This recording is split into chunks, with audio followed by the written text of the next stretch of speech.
Busy day for us across Northeast Arkansas. Happy to have you in with us. Stan Morris reporting on what is kind of a warm Tuesday for us, and we've been working this afternoon on several different stories, one of which was a federal lawsuit that's been filed against Jonesboro Police Department. And anytime these lawsuits are filed like this, I really always want to be careful and try to get all the details and then go back and double check and triple check. And so that's kind of why we're starting a little late today, because I wanted to go through all of the details involved in that and get those straightened out and try my best to uncover and understand this case more before we went live and reported about it. And there's a lot of news today, tons of it. In fact, I have so many things in the rundown right now. I could have led with almost any of these stories. We're getting set to show you just kind of exactly why. So it's 4 o'clock across Northeast Arkansas, in Jonesboro, and in Walnut Ridge, where our coverage kicks off on NEA Report. Welcome back to NEA Report. Tonight's broadcast begins in Walnut Ridge, where the police chief, no longer on paid administrative leave and was never suspended in the first place. We're now learning that he is on sick leave, however, and we'll tell you all about that coming up. Tonight, we're covering in detail a family suing Jonesboro Police Department over a 2015 police shooting that left a young man dead, and accusations that the officer did something he should not have done. We'll tell you both sides coming up. Murder charge dropped in Jonesboro against a man claiming self-defense, plus a child pornography arrest thanks to the help of Trumann Police Department. And the ink pen debate. We're going to tell you all about how that a few ink pens in the county government of Craighead County have caused a big stir. That plus a potential chance for a couple of thunderstorms popping up. It's possible, but unlikely. And it's all next on NEA Report.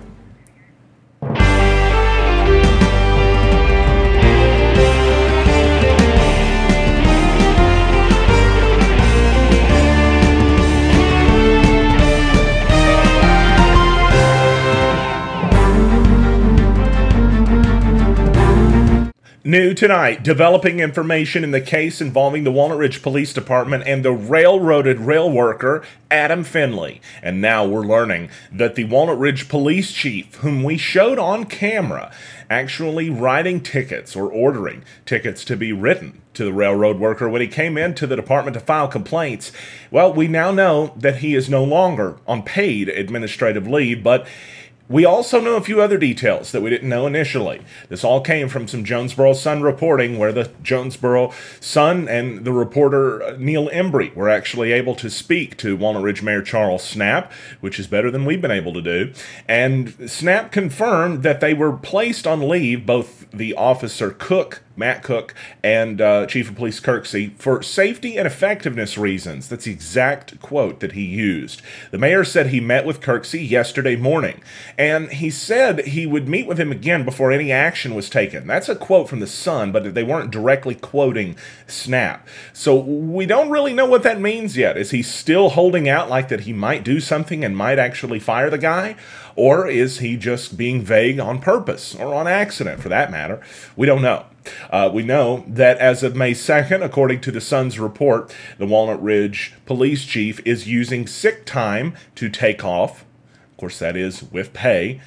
This all started after a December 2016 traffic stop was uncovered earlier this year. It was last month that the Jonesboro Sun first uncovered it, I should say, and then NEA Report got a hold of that tape and several others, and we started publishing those online to the tune of hundreds of thousands of you watching our videos and millions seeing the video worldwide. Despite this overwhelming response from the public here at home and abroad, the Walnut Ridge, well, the city officials seem to still be in denial about who was at fault in the case. A federal lawsuit has been filed against the city of Jonesboro, Jonesboro Police Department, the police chief, and an officer, alleging wrongdoing in a shooting death in 2015 of a man, Christopher Grant Finley. We'll be calling him Grant Finley because that's what he was most well known as, 31 years old, who was reportedly killed by Officer Heath Loggins during a tense standoff in Jonesboro in 2015. Jonesboro Police Department claimed that the shooting was a self-defense case. They claimed that Finley had a machete and that he struck Heath Loggins, the officer that's being sued, that's said to have shot the man and killed him, it said that he struck him in the hand with the machete. Now, this is something we went into great detail in today during a report on NEAreport.com, and I urge all of you to read the text version of it because I probably can't do it justice here on the show. But I'm going to try to give you guys an idea of everything leading up to this because we don't have the video yet, but we should within the next day or so. And once we have the video, I think a lot of the answers and the disparities that we're seeing between different versions of this may be answered. Maybe. We'll just have to wait and see. If it's anything like the previous story we just reported on, the video may tell everything. But we just don't know that yet. And so we will find out once we get that video. But in the meantime, officers have to go through and redact personal information or anything that we shouldn't hear, you know, social security numbers or anything like that that might be read over the air, over the radio. It all stems from a case that was in 2015. It was April 14th. It was the night of then, and the following day, April 15th, that this all went down. It was April 14th, the night of, when officers were at the 900 block of Walnut Street in Jonesboro.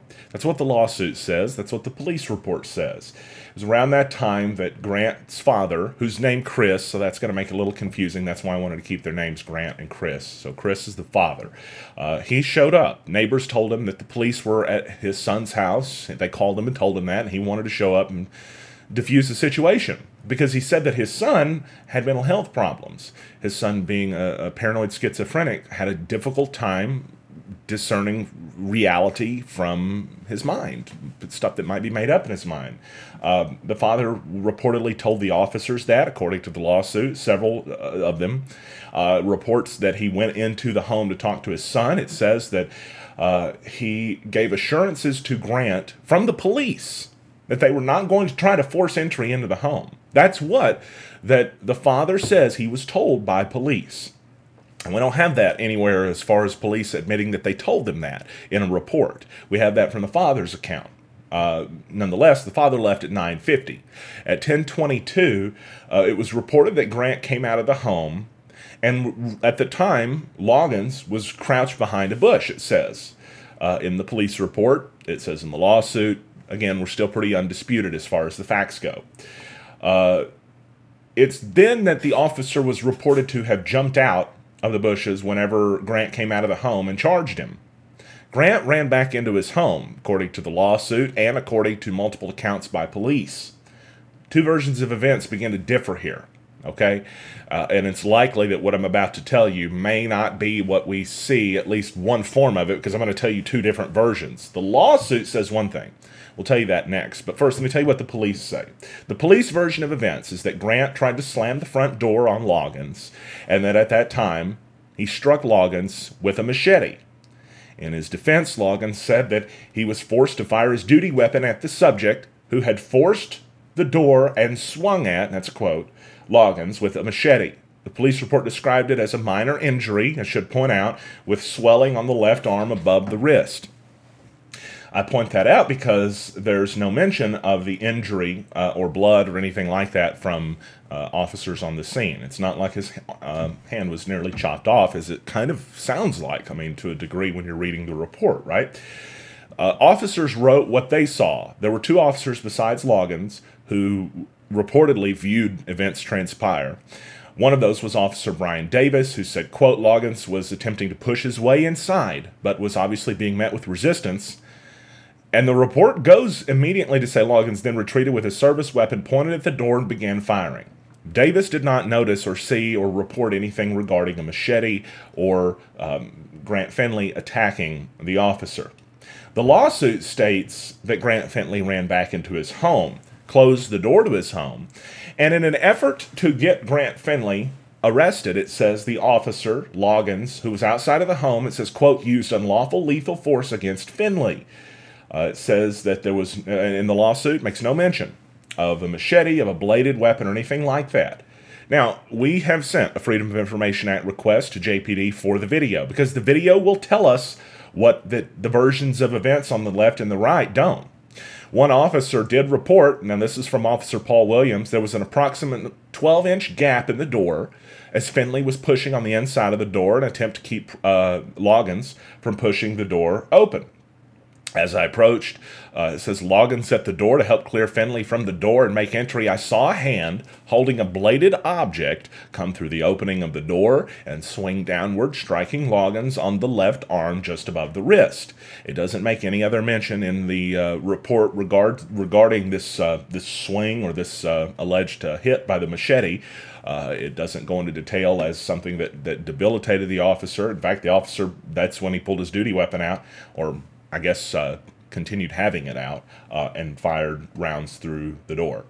Now, that's a good point to bring up, through the door, because there's going to be two different sides to this. The evidence already in the photos seems to show that at least some of the shots were fired directly through a closed or partially closed door, striking Chris Finley, killing Chris Finley directly behind the door. There's a lot of stuff involved in this leading up to that. The guy had allegedly made threats or threatening statements toward the police.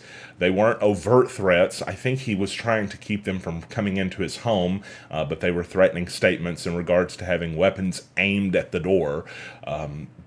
The officer, it does not include, in the police report that I submitted a Freedom of Information Act request for, it does not include his narrative. I don't know if that's masked or if he didn't complete a police report narrative for this, right? He can't comment on this story as it's currently being openly litigated. The city can't comment. The City of Jonesboro Communication Director told me that Officer Loggins is still on the police force right now, but other than that, they can't really say anything about this as it's an open case, they said.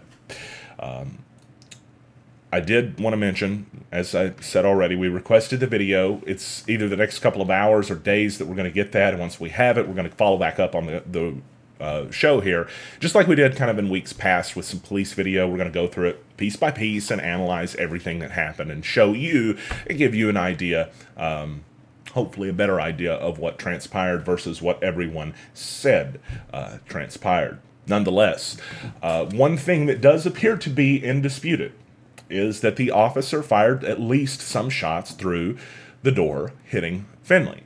It doesn't say that on either side how far that went, but it does say on the lawsuit side that 14 shots were fired. 14 shots were fired through the door, and the lawsuit is alleging that damages in the sense of loss of life, mental anguish, funeral expenses, loss of income, mental pain and suffering, and other items should be paid by the city over this case. There's a lot to this story, folks. We've just started getting into it. I'm trying to give you kind of an overview of it right now to give you an idea of what it looks like and whatnot as we get into it more tomorrow.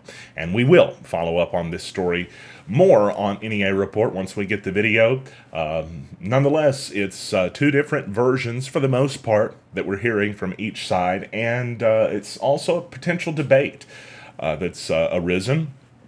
Should an officer be able to force himself into a house if the door is partially open, or should you have the right to close the door? If the officer is standing in the doorway and you try to close the door and it hits the officer, does he have a right to shoot and kill you? I mean, these are legitimate questions. I mean, that may be indisputed based on both sides. As far as the reports, I'm not seeing Officer Loggins' account, and I can't get that from him because he can't really talk about this right now.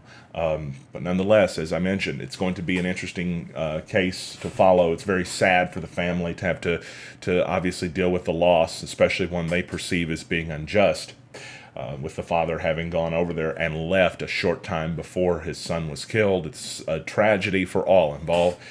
We hope that as we continue to cover this case, we can bring more light and, if needed, more truth to this incident.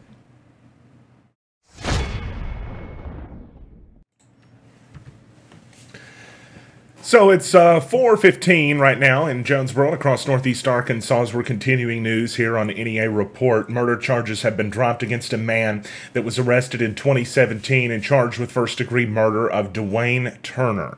We're talking about a case that was being investigated by Jonesboro Police Department. Dwayne Turner had been shot and was found dead at the scene, and Johnson claimed in interviews with the Jonesboro Police Department that it was a self-defense shooting. Now, the prosecutor's office has recommended the state not pursue charges against the man, claiming that, or stating rather, that Johnson, who, by the way, was still charged with felony drug paraphernalia. They did not believe evidence was sufficient against him to hold the charge against him of murder. I think it's worth noting that, and again, this is probably something most others wouldn't even point out in the news reports, that he was sentenced to 198 days in jail still.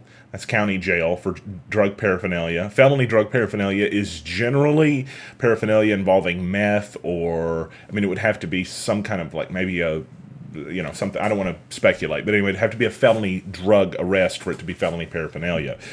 So I guess they just found a pipe on him or something like that. But it's interesting to me that he took the plea May 7th, which is coincidental around the time the murder charge was dropped, almost as if they made a plea deal with him and said, if you plead to this, we'll drop this charge.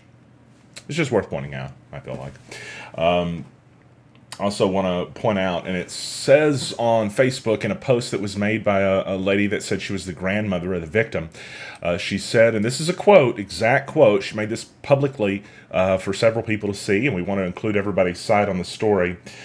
Quote, evidently claiming self-defense is enough to get away with murder, wrote Virginia Edwards. Quote, my grandson was murdered, and no one even arrested because the guy said self-defense, only his word against my dead grandson's word, naming him as the person who shot him.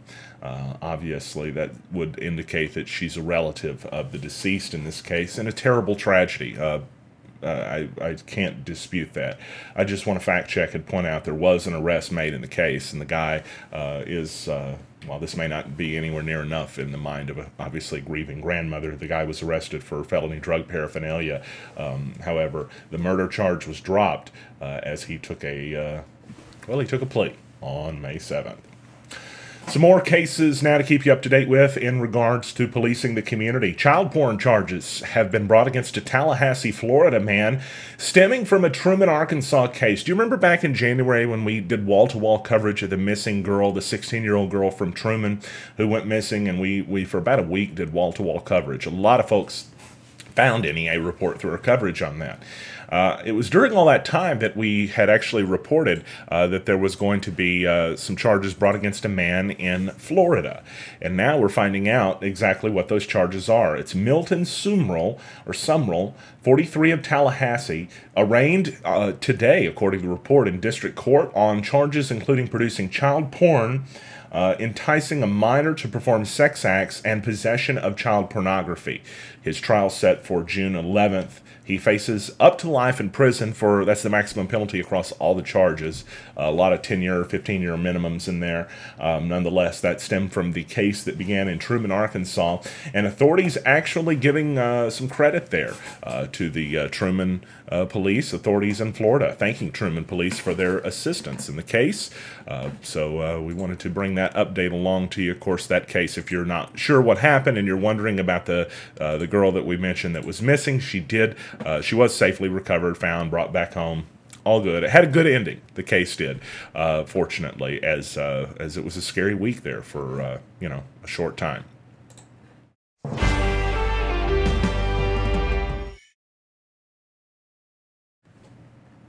Let's do an update now of your New Wave Wireless weather forecast. It's home of the $49 iPhone screen repair, and it's been a warm day today. In fact, enough to maybe even break a sweat if you've been outside or working or anything like that. Mostly sunny was what we had in the forecast for this afternoon and for the evening hours, the ones that are left, with a high near 87. Tonight, though, a chance for showers and thunderstorms. I didn't even actually put that into the 5-day forecast in the graphic because it's only a 20% chance, but it's out there tonight in the evening and last into tomorrow too. It's really after 1 a.m. that there's a possibility for that. A low down to 67 tomorrow, high near 87, and a slight 20% shot at some showers and thunderstorms. But otherwise, a partly sunny day tomorrow and breezy too. Thursday, mostly sunny with a high near 88. Thursday night, partly cloudy and a low down to 67.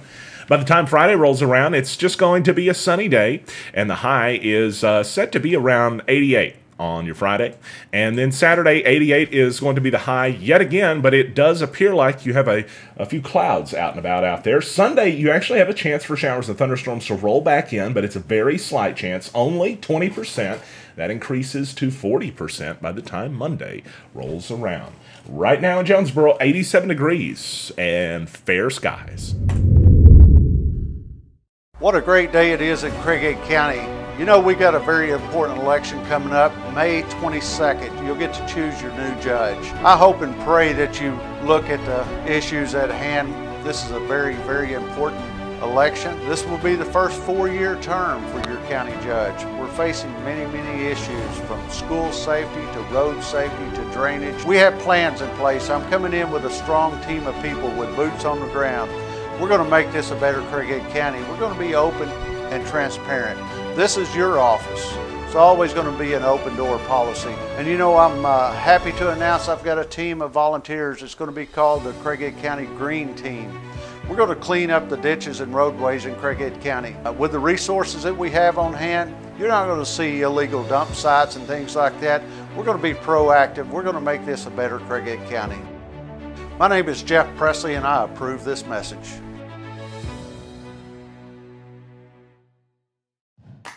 Haley Norris, Realtor. No. Should I make my hair go like this? Whether you need to buy, sell, or lease. Haley, can I use my hands? Or is that, where are my hands? Where do they go? Just say, Haley. Just say Haley. Whether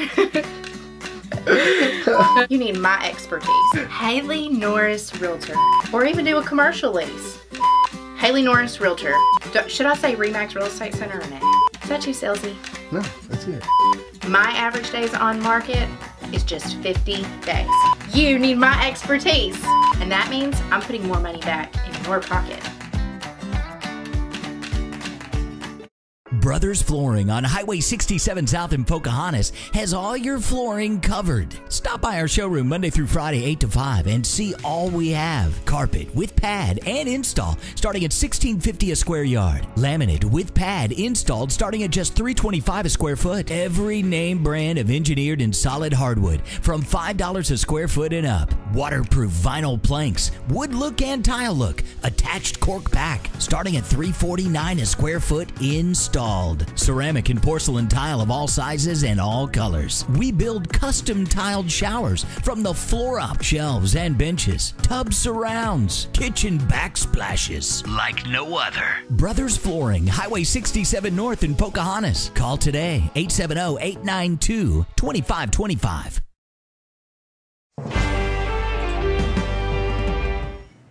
423 in Jonesboro, and this is an ink pen. And you probably know that already, right? You didn't tune in for me to tell you what a Pilot G2 was. Although I really like those ink pens. Those are the kind that if you sign your name with, you smudge the ink everywhere, you get it all over your hand. You can't use it. That's the normal problem a lot of folks have with ink pens. But in Craighead County, there's another problem that's been brought up in relation to ink pens. And specifically, it's the ink pen debate. That's what we're calling it tonight. As the county judge, Ed Hill, denied a $1,000 purchase order by circuit clerk Candace Edwards for a set of ink pens because specifically they were monogrammed with her name. This is a story first reported by the Jonesboro Sun. I had to pull up the paper here. They have done a great job. I love this newspaper. And they reported this beauty first. It says that Candace Edwards, who's running for re-election, by the way, I might want to mention that right now. Let's actually pull up the right full screen, too, because I'm not sure why in the world I've got the child porn full screen pulled up. We'll delete that. The ink pen debate. So the Craighead County judge, Ed Hill, he denied the purchase order that he had previously approved before. Yeah, these had taken place before, but Ed Hill said no more on this one specifically. It says that Candace Edwards' office sent the purchase order totaling $1,014.90 on March 15th. The ink pens were about 59 cents each and included a stylus for touchscreens along with Edwards' name on each one. Naming the pens reportedly only cost an additional $25 overall, according to the Jonesboro Sun. That makes sense because a lot of times these, these stationery companies, they add on little charges here and there, eventually adding the bill up over and over. Well, it was no big deal, business as usual, until Hill said no. But Hill said no after the pens were already ordered and in the possession of Edwards' office. She said they were delivered to her office. She told the Sun that last week. She said Hill had approved similar purchase orders before, but not this time. Hill actually said, look, I don't know about using county funds for ink pens that have people's names on them, elected officials' names on them. That was his sentiment regarding it. And I reached out to his assistant, Tony Thomas, today for a comment. I did not get one by the time for press time or show time, whatever I'm calling it today. But she's being challenged by Mitchell Tipton in the Republican primary, Edwards is. And she now may be stuck with a cost, too. Almost, well, it's over $1,000 for these ink pens. And I'm curious what you think and chat about that. Do you think that monogrammed, personalized items like that should be something that is paid for by county funds? Do you think it matters? Do you think maybe she should have to pay for the $25 and then the other amount be reimbursed? How do you approach this, right? It's an interesting debate. It's because it brings up the question of, is this spending run amok, or is it a fair expense? When you have to order thousands of ink pens, that stuff does get expensive. I want to say 1,500 was the number of ink pens that they had ordered. So, and it again, the single biggest issue seemed to be that Edwards' name was on the ink pens. So, we want to know what you think about that. Is the ink pen debate something that you side with Edwards on? Do you side with Judge Hill on? Or are you somewhere in the middle? And should these ink pens, it's not these specifically that we're pointing at on the screen, I think those cost more than 59 cents each. But should the ink pens and the purchase be picked up by the circuit clerk herself, or should the county take care of the $1,000 bill? Very curious what you think on that one. It's 427 in Jonesboro across northeast Arkansas. Glad to have you in with us today. What do we got? About 50 people in the room with us tonight as we're back at you here on NEA Report today after a 3-day weekend, a much-needed 3-day weekend. I gave a little bit of a thought earlier to whether or not I was going to do this, and this is all live and unscripted, and so I'm going to do it. Speaking up is a good thing. I want to tell you why that I believe that. Anytime you speak up, especially challenging others and others' ideas, you're making them think and making them vindicate and verify to themselves if they're right or if they're wrong. Speaking up is a good thing because it doesn't always make people happy, but it does make people defend and justify their positions. And we should all be willing to do that. It was a couple of days ago that somebody made a post on Facebook and they asked for opinions on how to improve the area. And the answers, if you want to have that debate, are not the easy and comfortable answers, right? The real reasons and ways we can go about making northeast Arkansas, Jonesboro specifically, a more inviting and hospitable and friendly environment to those who don't live here now, they're not going to be easy answers. Because if it was easy, everybody would be doing it and we would already be there. We have to make our area, Jonesboro and northeast Arkansas, more friendly to people that aren't here.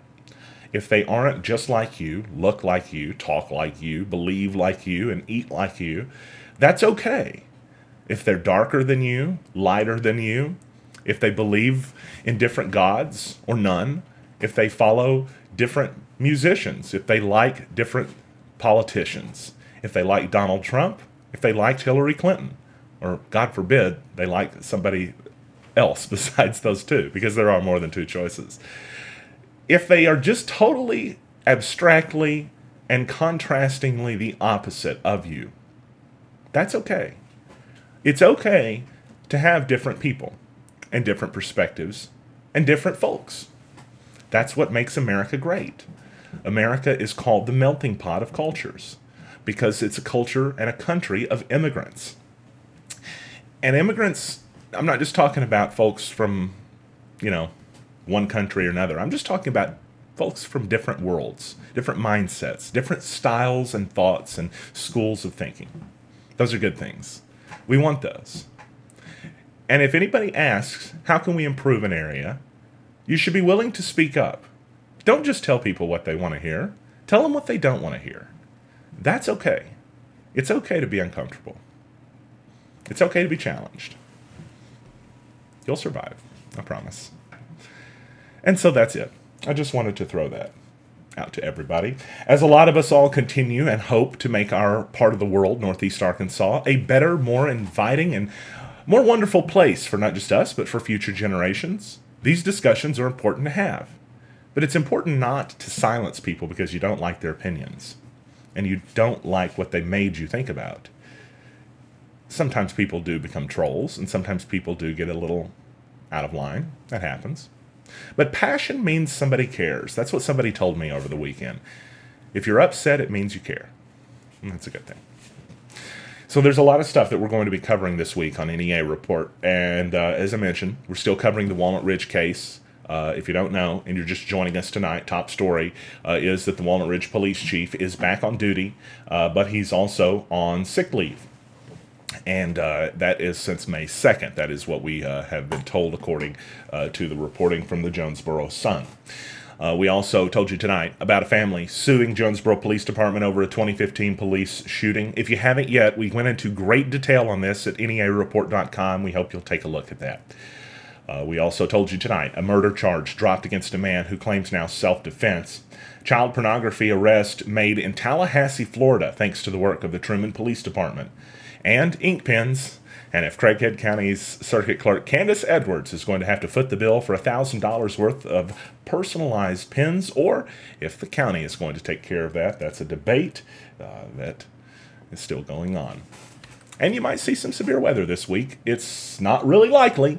In fact, in the 5-day forecast, which is right here, you can't even see it because I didn't even make it show up. But it's after 1 a.m. tonight, and then into tomorrow as well, that we have a only 20% chance of showers and thunderstorms. Very slight chance, but otherwise expect that high to be near 87 with partly sunny skies tomorrow. The one thing you're going to see for sure tomorrow, or you're not even going to see it, you're going to feel it. Breezy winds. It's going to be a windy day tomorrow, so prepare accordingly. I'm Stan Morris, and now you're up to date on NEA Report. Thank you very much for supporting us and following us. We're back tomorrow with more news from Northeast Arkansas, and no matter what happens, we're never going to stop speaking up because we're not a news source like others. We do this thing around here called Tell the Truth, and sometimes people don't like that, and that's okay. It's okay to feel uncomfortable when someone makes you think. Have a great night, everyone.